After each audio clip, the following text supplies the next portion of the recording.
The sun was hot that afternoon. Sarah tied her baby girls, Emma and Ella, to her chest with a faded wrapper. They were barely 1 month old, and their cries were soft and weak from hunger. Sarah hadn't eaten since the night before.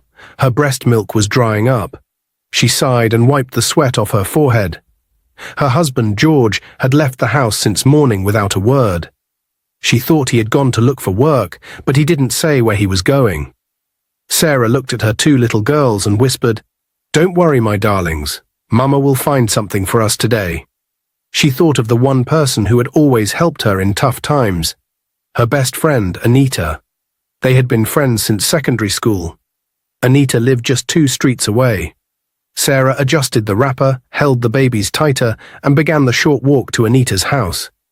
She knocked on the wooden door, hoping Anita would help her with a little money to buy food. No one answered at first, but the door was not locked. She pushed it gently and stepped in. "Anita," she called softly. Then she heard laughter from the bedroom. A familiar voice. "George?" Sarah's heart stopped. She tiptoed closer, carrying her babies in silence.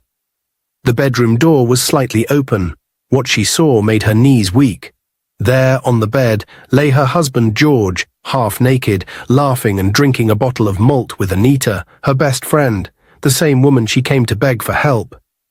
Anita wore a short wrapper, nothing else. They were sharing meat and laughing like children on holiday. George saw her first and jumped up, not in shame but in annoyance. "Why are you barging in like a madwoman?" he asked. Anita didn't even cover herself. She hissed, "Didn't your mother teach you how to knock?" Sarah stood frozen. Her lips shook, but no words came out. The babies started crying again. "So this is why you've been disappearing all day?" she finally whispered. "George, our daughters are hungry. I came to Anita to ask for help, and this is what I find." George rolled his eyes. "Please don't start that drama here." Sarah's voice rose. "George, they are 1 month old. 1 month. And this is what you're doing to us?" George laughed. "You think I'm a fool? You gave me 2 girls. Girls. Not even 1 boy. And you expect me to stay?" Anita smiled and said, "She should be lucky you even stayed this long." Sarah's lips trembled. "Our girls are just babies." "And you're already blaming them for being born female," George sneered. "Don't forget what the doctor said. Your womb is finished. No more children. It's like owning a spoon that can't fetch soup. What use is it?" Anita burst into laughter. "Oh, George, you're wicked." George shrugged. "I'm just being honest. I need a real woman. One who can give me sons." Tears rolled down Sarah's face. "So that's what I am now? Not a real woman?" George looked her from head to toe and said, "Look at you. You're always tired, always crying. Even your wrapper is a shame to be on your body. I married a wife, not a beggar." Sarah looked at Anita, hoping she would say something, anything. But Anita only crossed her legs and sipped her drink. "Don't look at me like that. The heart wants what it wants," she said casually. The babies cried louder. Sarah held them close and backed away from the door. Her eyes were full of pain, her heart heavy. "I didn't come here to beg for love," she said quietly. "I came to feed my children, but God is watching." George laughed again. "Tell him to send you rice and beans then." Sarah said nothing more. She turned and walked out of the house, her babies still crying. The sun was still burning, but it was nothing compared to the fire in her chest. She walked and walked, not even knowing where her feet were going. All she knew was this: she was on her own now, and she had 2 innocent babies depending on her. She got home, sat on the floor, and looked around the 1-room apartment. The fan hadn't worked in months. The zinc roof leaked. The stove was empty. But inside her, something had shifted. She wiped her tears and kissed her babies' foreheads. "Your father may have turned his back on us," she whispered, "but I will never turn mine. I don't know how, I don't know when. But I promise you both, Emma and Ella, I will give you a good life. Even if it means selling the roof over our heads." 5 years had passed. Sarah sat on a small wooden bench in front of her house, watching Emma and Ella chase each other around the compound. Their tiny feet raised dust as they laughed loudly, their innocent joy echoing through the air. They were 5 years old now, tall, smart, and full of life. Sarah smiled, but deep down her heart was heavy. It was time to enroll them in school. She had waited long enough. She walked into the house and picked up their old birth certificates and the small bag of clothes they wore on Sundays. Her eyes scanned the cracked walls. The roof still leaked, but she didn't care. All that mattered now was her daughter's education. She had saved a little money from washing people's clothes, but it wasn't enough to buy books or pay school fees. She needed help. There was one man she could try, Mr. Johnson. He had been a close family friend when her husband was still around. He even called himself George's brother from another mother. He was rich, or so he always claimed. People in the neighborhood said he had connections. With hope in her heart, Sarah dressed up in her cleanest wrapper, tied her hair neatly, and walked to his house. Mr. Johnson lived in a slightly bigger house just 2 streets away. The gate was open. She walked in and knocked at the front door. "Ah, Sarah," Mr. Johnson said with a wide grin as he opened the door. He looked at her from head to toe. "Wow, you look good. God really spent time on you." Sarah forced a smile. "Good afternoon, sir." Come in, come in. What brings the beautiful mother of twins to my humble palace?" he asked as he led her inside. Sarah sat quietly. Her eyes moved around the room. The house smelled of stale soup and dust, but the plastic chairs were arranged neatly. She cleared her throat. "I came to ask for a favor. My daughters are 5 now. I want to send them to school, but I don't have enough money. I've been saving, but I still need more." Mr. Johnson raised his brows. "You want to send girls to school?" Sarah nodded proudly. "Yes, they're very smart." The man chuckled. "Sarah, who trains female children in school these days? You will suffer, train them, and in the end, they'll just get married and dump the certificate in one corner." Sarah blinked, surprised. "Sir, I don't understand." Mr. Johnson leaned forward. "Let them learn hairdressing or sewing. That's what girls need. Female children belong to the kitchen, not the classroom." Sarah's lips tightened. "Your female children belong in the kitchen, not mine. My daughters belong anywhere they choose to be, even the top." He laughed. "Ah, you're stubborn just like your husband used to say, but I like that. Let me help you." She sat up. "Really? You'll give me the money?" "Yes," he said with a sly smile, "but not for free. If you want my support, you have to give me something in return." Sarah narrowed her eyes. "What do you mean?" Mr. Johnson sat back, licked his lips, and said slowly, "I want you, Sarah. You're too beautiful to be suffering. Just look at how God created you. Fresh, fine, strong. Let me take care of you. I have money. I can help you. If you don't mind, you can even be my 5th wife." Sarah stood up immediately. "What did you just say?" Mr. Johnson smiled like a snake. "Don't be shy. Your husband is gone. And even when he was around, he didn't know your value. But me, I do. Come and enjoy life. I'll give you the money, clothes, a better house. Think of your daughters too." Sarah's nose flared. "I thought you were my husband's best friend."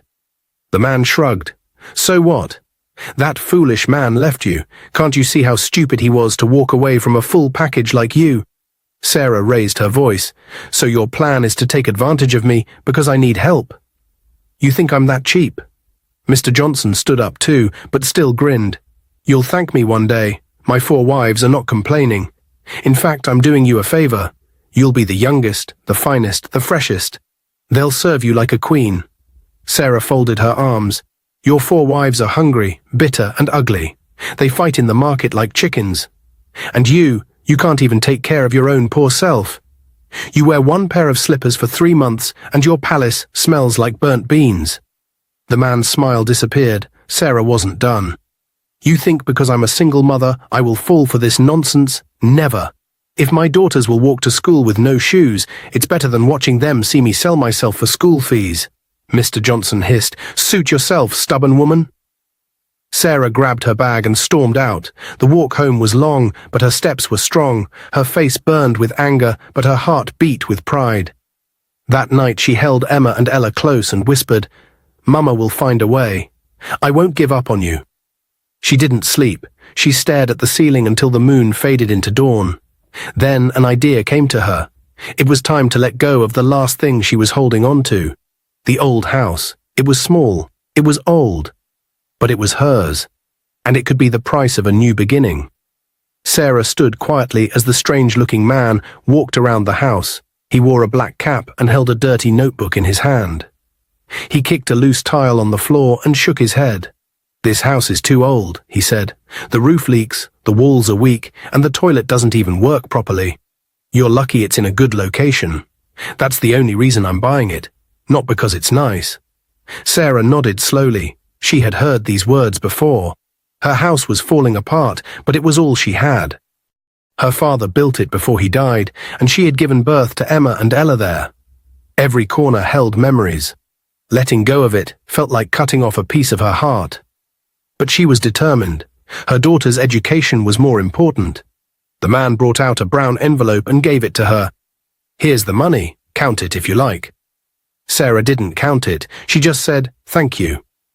That day, Sarah became homeless, but she wasn't hopeless. She used part of the money to pay for Emma and Ella's school fees. She bought school bags, shoes, uniforms, and textbooks. Then she paid for their fees all the way to university. The rest she gave to hunger and survival. They moved into an abandoned, uncompleted building behind the market. There were no windows, no doors, and no floor tiles. Just cement blocks and broken concrete. They used old curtains as bed sheets and broken wood as chairs. When it rained, they had to hold bowls to catch the water. But Sarah never complained, not once.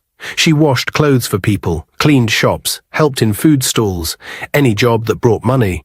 Sometimes she came home wet, tired, or with bruises on her hands, but every night she made sure her girls ate something, even if it was just soaked Gary and groundnut. One evening, as Sarah was washing a neighbor's clothes near the building, an old woman walked past with a basket of oranges. She stopped and stared at the half-finished house. "You live here?" she asked. Sarah looked up, surprised. "Yes, Ma, with my daughters." The old woman stepped closer. "But this place is not safe. What if part of the wall falls down one night?" "It's all we have, Ma," Sarah said softly. The woman looked at the twins who were reading under a broken window. Their feet were dusty, their clothes were worn out, but their faces were full of light and determination. She looked back at Sarah and said something that made her knees weak. "Come and stay in my house. It's just me alone, and the house is too big for me. You don't have to pay. Stay as long as you want, and leave when you're ready." Sarah dropped the clothes in her hand. "Ma, are you serious?" The old woman nodded. "God touched my heart. I don't know why, but I feel peace when I look at you and your girls." Sarah's eyes filled with tears. She dropped to her knees. "God bless you, Ma. May God bless you 1,000 times over." From that day, they lived in the old woman's compound. It was a simple 3-bedroom house with water, a small kitchen, and a garden behind. The woman treated Sarah and her girls like family. She gave them a room, cooked with them, prayed with them, and supported the girls whenever she could. Years passed. Emma and Ella grew into beautiful, brilliant young women. They passed every class with flying colors. Emma dreamed of becoming a lawyer, and Ella wanted to be one too, so they agreed to chase that dream together. The house was filled with books, laughter, and late-night reading. Then one day, just like that, 20 years had passed. Sarah was now older, with grey strands in her hair and more lines on her face, but her eyes still sparkled with pride whenever she looked at her daughters. On the day they graduated from university, both girls wore black gowns and hats. The school hall was full. They both graduated as the best in their department, law.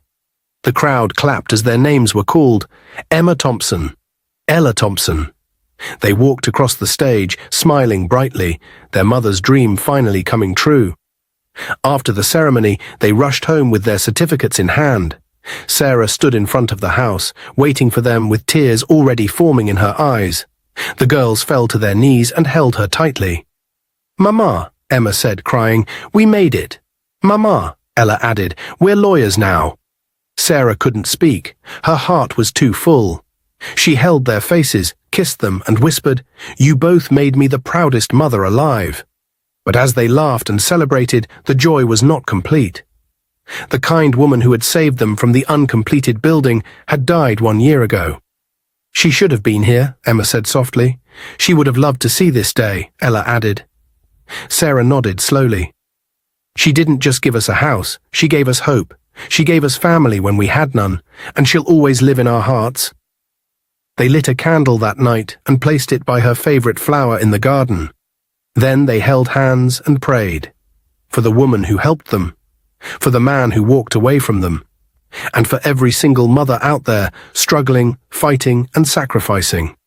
Meanwhile, George was sitting in his small rented apartment. He looked older than his age. His once bold shoulders were now bent. His eyes were tired. He had just returned from running errands for a man half his age. Nothing about his life was the way he imagined. His ears were still ringing with what he had heard earlier at the barber's shop. "Have you heard? Sarah's twin daughters graduated as top lawyers. Big law firm. Their names are in the newspaper." Ah, that woman tried, single-handedly raised those girls. Her husband was a fool to leave her. George had pretended not to hear, but every word echoed in his mind. His daughters, Emma and Ella, lawyers, his own flesh and blood. He felt hot shame rise in his chest. The door slammed open. Anita, the woman he had chosen over Sarah, walked in, throwing her handbag on the floor. "You're just sitting there again. Have you washed the plates? What about the clothes?" she barked. George didn't answer. Anita kept talking. "You think I'm your house girl, eh? You can't do anything useful in this house. Lazy old man." George stood up slowly and faced her. "Do you know you ruined my life?" Anita froze. "What did you say?" George's voice rose. "You deceived me. You made me leave my wife, my daughters, my home. And for what? This?" He pointed around the tiny room. Anita folded her arms. "Don't blame me for your foolishness. You are the foolish one," he shouted. "No child for how many years?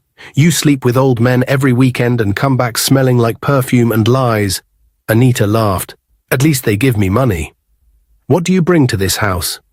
George's eyes widened. "You're shameless. At your age, sleeping around like a wild animal. And you're angry because I get attention and you don't," she snapped. He took a deep breath. "You are a devil, Anita. A curse. I left a queen for a wild, empty pot." She rolled her eyes. "Your queen didn't stop you. She watched you go." George shook his head slowly. "She begged me. I was blind. My daughters are lawyers now, smart, beautiful, successful, and you are just here, destroying what is left of my life."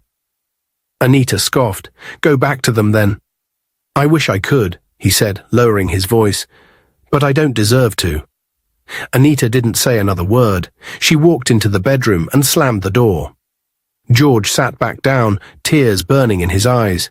He whispered to himself, "I traded diamonds for dust." It was Saturday. Emma and Ella were home again. They sat quietly in the living room. Their mother, Sarah, was with them. They had talked about it many times, between themselves, but never had the courage to ask her. Today they were ready. "Mum," Emma said. Sarah looked up. "Yes, dear." Ella spoke too. "We want to ask you something. Please don't be angry."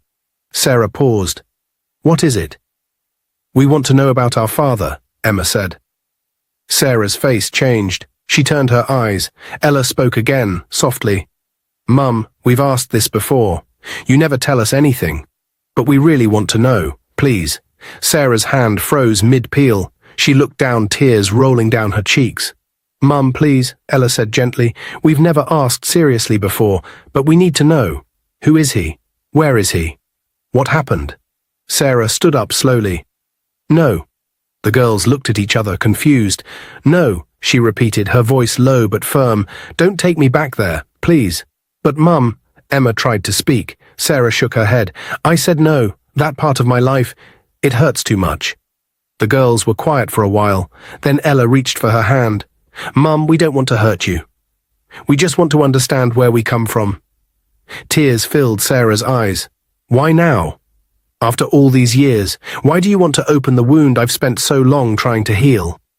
Emma knelt beside her. "Because we've always wondered. We're not little girls anymore. We're women now. We're ready to hear it."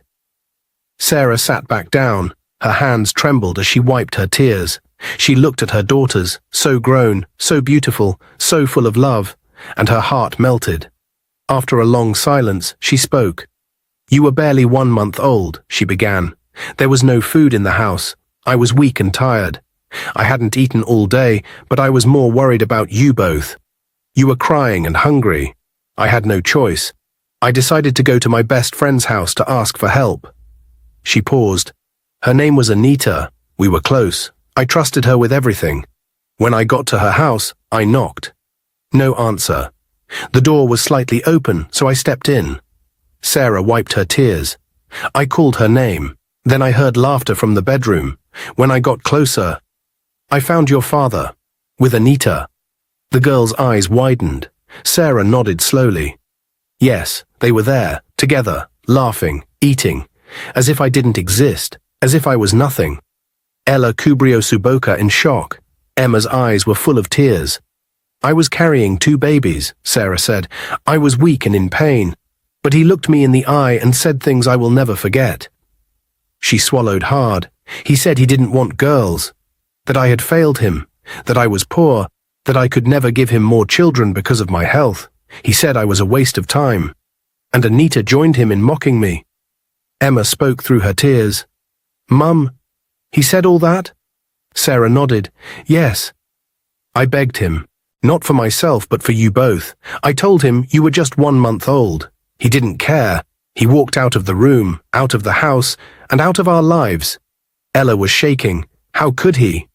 I don't know, Sarah whispered. I carried you both back home. That day, I promised myself I would raise you with everything I had. She looked at her daughters. And today, here you are, lawyers, strong, intelligent, and beautiful. You made every sacrifice worth it. The girls were crying now. They held her tightly. Mum, we're so sorry, Emma said. You went through so much, Ella added. Sarah wiped her tears. I didn't want to tell you, not because I don't trust you, but because the pain never really left. She looked at both of them. And no matter what, I can never forgive that man. Emma and Ella sat up and said together, We won't forgive him either.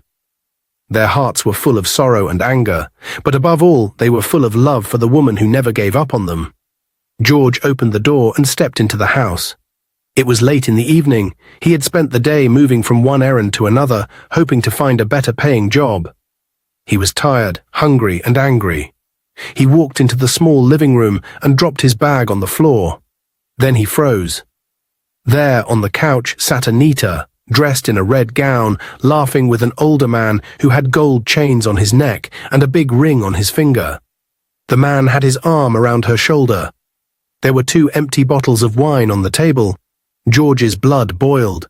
What is this? He shouted. Anita looked at him and smiled. Oh, you're home. Meet Mr. Benson, my guest. The man looked at George with a smirk. So this is the man of the house. George walked forward. Anita, what nonsense is this? In my house? Anita stood up slowly, unbothered. Relax, George. He's my friend.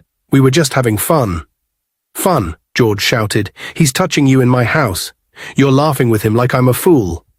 Anita shrugged. And if I am? What will you do? George pointed at the man. Get out of my house. Mr. Benson laughed and stood up. You're lucky I'm in a good mood.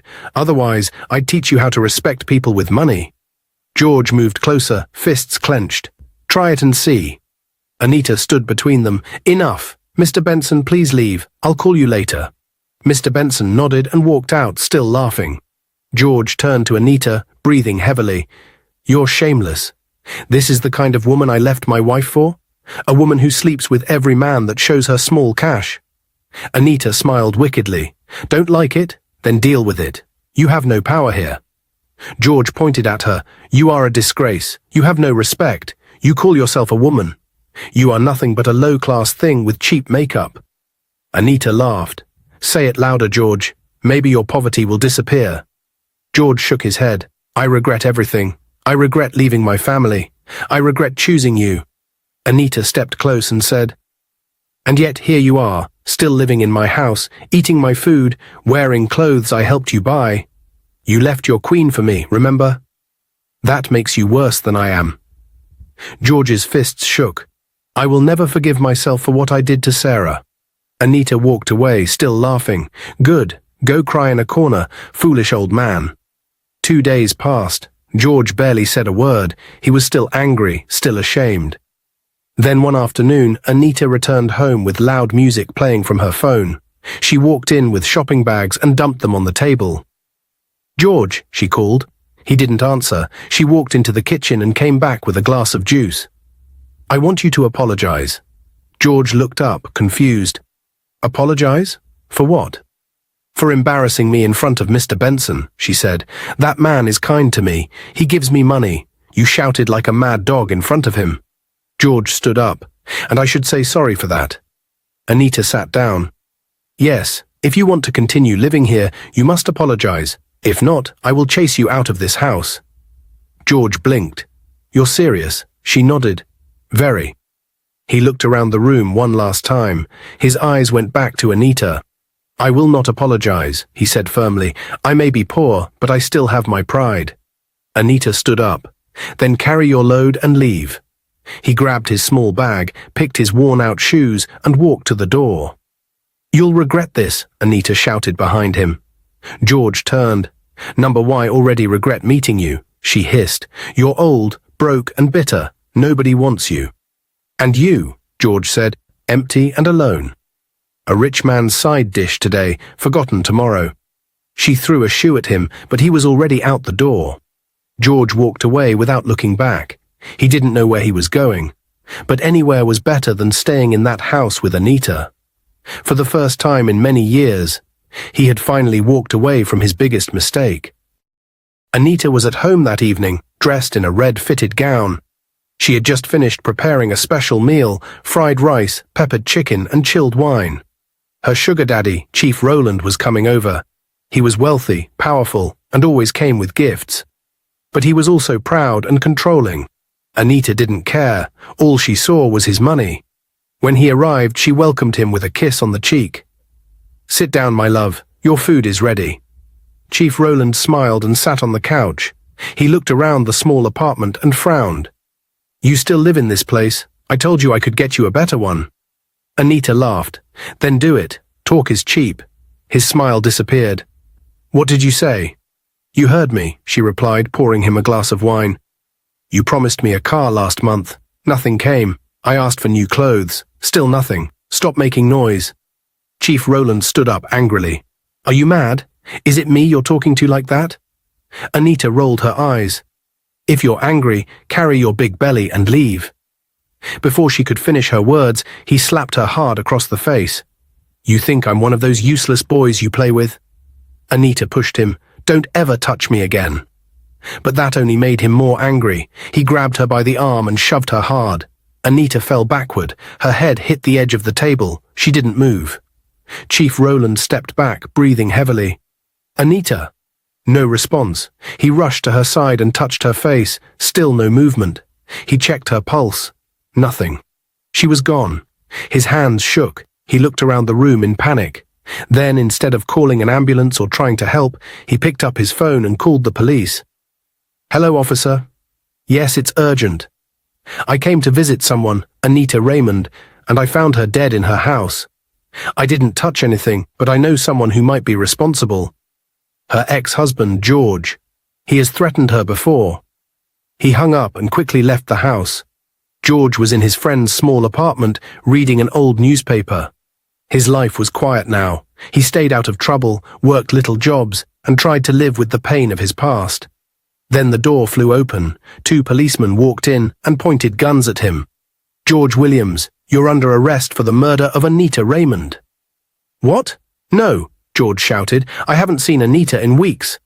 They dragged him outside. Neighbors stared as the police pushed him into their van.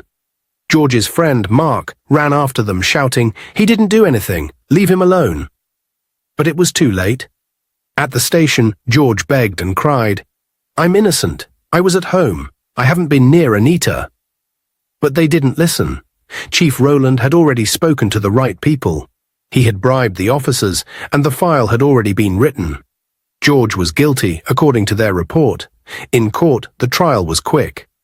The judge didn't even let George speak for long. The lawyer didn't defend him well.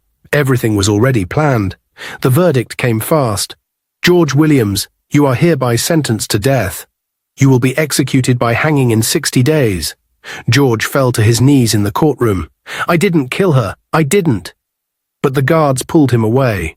In prison, George sat in silence, tears running down his face every day. The days were long, the nights were longer. He had no visitors, no money, no lawyer to help him, only regret. One day, Mark came to visit. George rushed to the bars. "Mark, please, I don't want to die like this. I didn't kill Anita." "You know I didn't. Please go to Sarah, go to my daughters, beg them. I don't want to die without their forgiveness." Mark's eyes were red. "George, I believe you. But I have no money. I can't fight the kind of power Chief Rowland has." The case was bought. George sobbed. "Please just beg them. Tell them I'm sorry. I was blind. I was stupid. I left gold for garbage. But I know now. I know."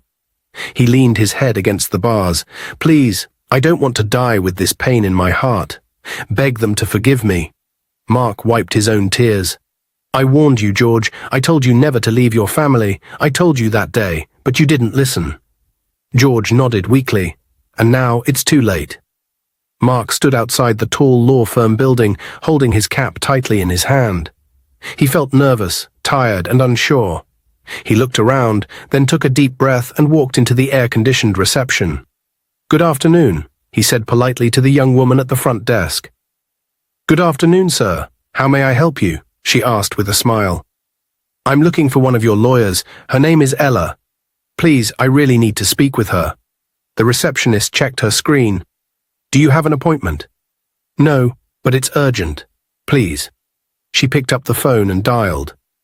"Miss Ella, someone is here to see you. He says it's very important." A few seconds later, she looked at Mark and nodded. "You may go up. Office 204, second floor." Mark whispered a quick thank you and rushed into the elevator. His heart was pounding. "Please, Lord, help me." When he reached the office, Ella was seated behind her desk. She looked beautiful and sharp in her black suit. She didn't smile. "Yes, how may I help you?" she asked. Mark stood at the door, nervous. I'm sorry to disturb you. My name is Mark. I'm a friend of your father." "George." Immediately, Ella's face changed. She frowned and leaned back in her chair. "And so?" "I came to talk to you, about him." She folded her arms. "Why? What business do I have with a man who walked out on me, our mother and my twin sister when we were just babies?" "Where were you, old stranger?" Mark nodded sadly. I know you don't know me, and I know I have no right to be here. But your father is in prison. He has been sentenced to death. He was accused wrongly." Ella's eyes didn't blink. "He didn't kill Anita," Mark said quickly. "Someone else did. But he's the one paying for it." Ella remained quiet. "He asked me for only one thing," Mark continued, "not to save him, just to tell you and your sister that he's sorry, that he doesn't want to die without your forgiveness." Ella stood up from her chair. "Forgiveness?" Mark nodded. "Yes." She shook her head slowly. That man abandoned our mother, left her with newborn babies, called her useless, walked out of our lives like we meant nothing." "I know," Mark said gently, "and I'm not here to defend what he did. It was wrong, very wrong. But he is broken now, lost, afraid, and for once he is truly sorry." Ella walked to the window, facing away. "My mother suffered. She cried. She starved. She worked day and night for us. That man never came back. He never asked how we were doing. He never even sent a grain of rice." Mark didn't speak. He gave her time. After a long pause, Ella spoke softly. "And now, after all these years, he's in trouble, and he wants us to forgive him." Mark's voice was low. "He's not asking for help. He's asking for peace before he dies. I know it's hard. I know it may even feel unfair. But I promised him I would try." Ella turned around, her eyes watery. "It's hard. Too hard." "I understand," Mark said. "You don't need to decide now. I only ask, talk to your sister, talk to your mother. If nothing changes, I'll understand." She looked at Mark for a long moment, then said, "Come back in 2 weeks. I'll speak to my family before then." Mark nodded quickly. "Thank you. That's all I ask." As he turned to leave, Ella spoke again. "Tell him nothing is promised. I can't promise anything." Mark stopped at the door. I will, but thank you for not chasing me out. She didn't answer. She just stared at her table in silence. As Mark left the building, he looked up at the sky and sighed. Lord, please touch their hearts. Ella sat at the edge of her mother's bed. Emma stood near the window with her arms folded. Sarah was sitting on a plastic chair, holding her glasses and looking down. The room was quiet. Heavy. Mum, Ella said softly, we need to talk. Sarah looked up, already sensing what the conversation was about. It's about Dad, Emma added. Sarah stood up quickly. Don't call him that. He lost the right to be called that years ago. Mum, please, Ella said, just listen. Sarah shook her head. Number, there's nothing to listen to. That man hurt me. He hurt you. He left us in the worst way.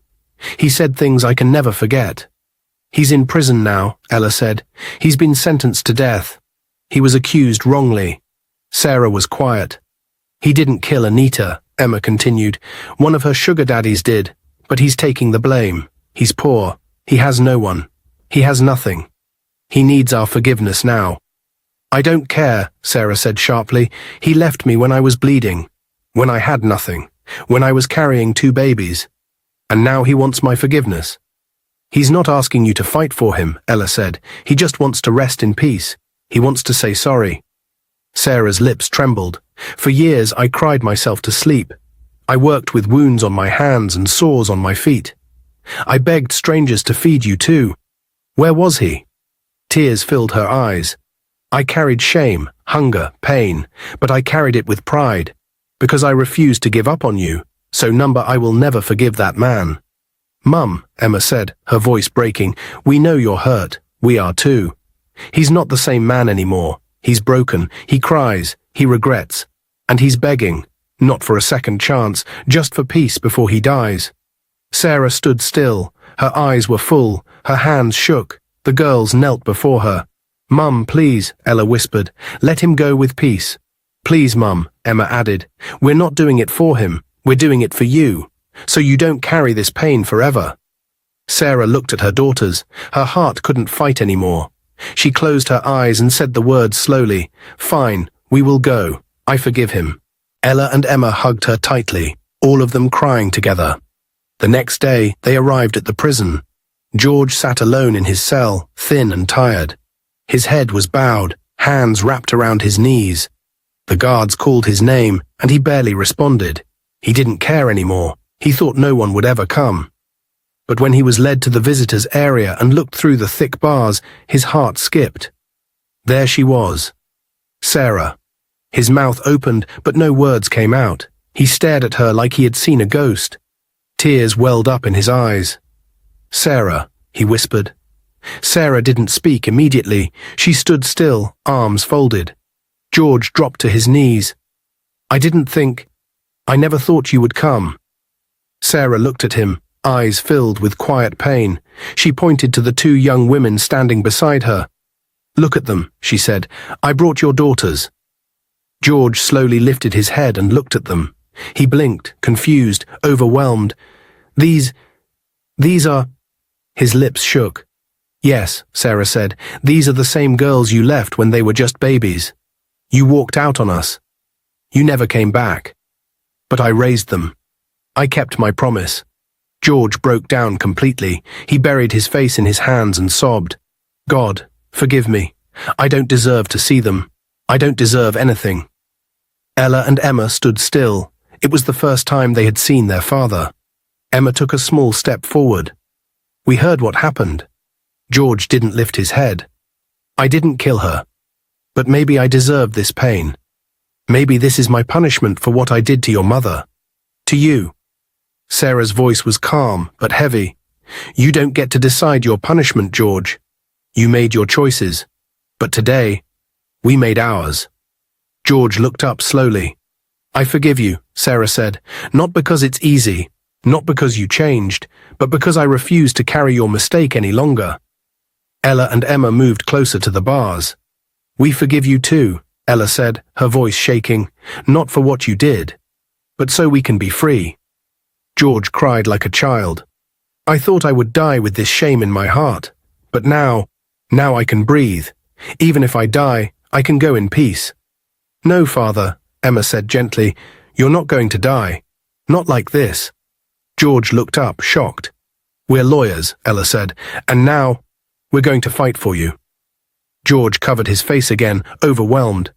"You would still fight for me? After all I did?"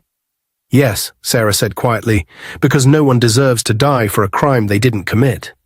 And because our daughters believe in justice." George dropped his head again. "Thank you. Thank you." It was the first time in many years he felt the weight of love again, not because he earned it, but because they chose to give it. After that emotional prison visit, Ella and Emma didn't waste time. They wiped their tears and got to work. They met with a senior lawyer who helped them reopen their father's case. They requested access to files, reports, and police records. They read everything and found many things that didn't make sense. "Look at this," Emma said, pointing to the report. "No fingerprints taken, no photos from the crime scene, just a rushed confession." Ella Fruncio il segno. "He didn't even confess. The police just wrote what they were told." It became clear to them someone powerful had covered the truth. But Ella and Emma were not afraid. They were determined. They returned to the street where Anita lived. They went from house to house, asking questions, hoping someone had seen something. Then one old woman told them, "Check Mr. Philip. He has a CCTV camera outside his house. I don't know if it still works, but it faces Anita's gate." That was their first real hope. They rushed to Mr. Philip's house. He was a retired teacher, kind and helpful. When they asked about the camera, he nodded. "Yes, it works. I don't check it often, but it records everything." He gave them the footage from the day Anita died. Back at the office, they played the video. Their hearts were beating fast, and there it was, clear as day. The sugar daddy, Chief Rowland, was seen entering Anita's house in the afternoon. Hours later, he came out alone and fast, nervous, looking around. Emma paused the video. "There, that's him, leaving the scene." Ella sat back and took a deep breath. "We've got him." They took the footage straight to the police and also filed it in court as new evidence. The story spread fast. Newspapers, TV stations, and social media picked it up. People were shocked. "How could they have sentenced an innocent man?" the headlines read. The police had no choice. Chief Rowland was arrested and brought to court. This time, there was no escape. The judge watched the CCTV video. The truth could not be denied. Chief Rowland stood in silence, his head down. His lawyer had nothing to say. The judge shook his head. "You tried to shift your crime to an innocent man. You took a life and then tried to destroy another." He looked at the courtroom and said clearly, "Chief Rowland, for the murder of Anita Raymond and for framing an innocent man, you are sentenced to life imprisonment." The room was silent for a moment, then filled with quiet cries of relief. George was declared innocent and released from prison the next day. When he stepped outside, he saw Sarah, Ella, and Emma waiting for him. He dropped to his knees. "Thank you," he said. "Thank you for believing in me. Even when I didn't believe in myself." Sarah helped him up. "Let's go home." And for the first time in many years, George walked, not as a prisoner, not as a broken man, but as a father who had been given a second chance. Dear viewers, what lessons did you take away from this dramatic tale? We'd love to hear your thoughts in the comments below. If you enjoyed the story, give us a thumbs up, share it with friends, and hit that subscribe button. Don't forget to turn on notifications so you never miss out on our latest updates. Thanks for watching and stay blessed.